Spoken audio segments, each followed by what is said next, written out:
살맛 나는 세상, 살맛 나는 인생.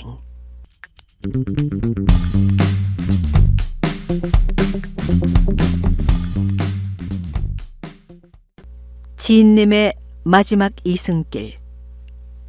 박순옥. 한심한 세상이라 할까, 시대의 변화라 할까.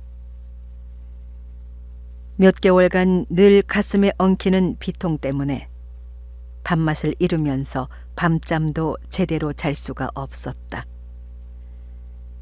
그런데 요즘 어느 모임에서 또 똑같은 얘기를 듣고 많은 번뇌에 시달리다가 오늘은 마침내 무거운 심정을 누르며 피를 들었다. 지난해 가을의 어느 날, 한 지인의 병문안 차로 어느 병원에 갔었다. 불치의 병에 걸린 지인은 구급실에서 호흡기를 달고 일각이 삼추같이 자식들을 기다리고 있었다. 외국에 간 자식 3남매를 눈에 담고 싶어서, 아니 가슴에 품어보고 싶어서 1분 1초, 1시간 2시간 경각을 다투며 바쁜 숨을 덮고 있었다. 저녁 무렵 비행기로 드디어 날아온 자식들은 아마도 진작 의논이 다 있었던지 부친의 산소 호흡기를 떼고서 한 사람 한 사람 부친과 마지막 작별의 인사를 나누었다.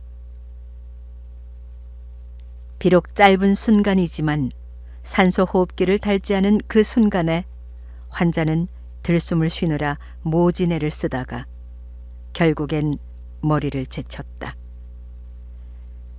3남매 아버지인 지인님은 이렇게 인간 세상을 하직하셨다.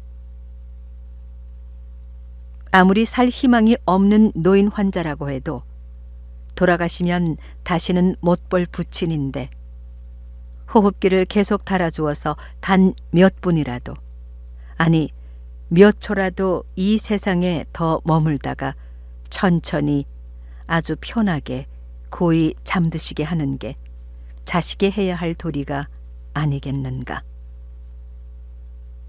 보는 동안 가슴이 찢어지는 듯 하면서 몸과 마음이 오열로 휘청거려 당장 쓰러질 뻔했다. 온화하던 날씨가 갑자기 여기저기서 우르릉 꽝꽝 번쩍 성가를 부리며 억수로 소낙비를 퍼부었다. 하늘도 노인의 임종이 불쌍하다고 대성통곡하는 것만 같았다. 이튿날 화장터 납골당에서 고려함도 없이 어느 한 돌비석을 찾아 장례식을 치렀다.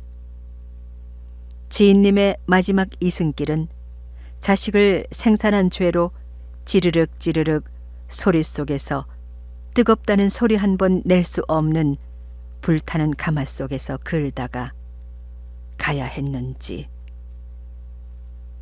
더욱 3남매를 둔 지인님이신데 어찌하여 화장터에서 한 줌의 채로 남을 권리조차 없었는지 알 바가 없었다. 아마 살아 생전에 자식을 곱다고만 하면서 키운 죄 때문에 진짜로 지옥에 가셨는지. 무정한 세월, 한심한 세상 탓이라 할까. 옛말이 그런 데 없다.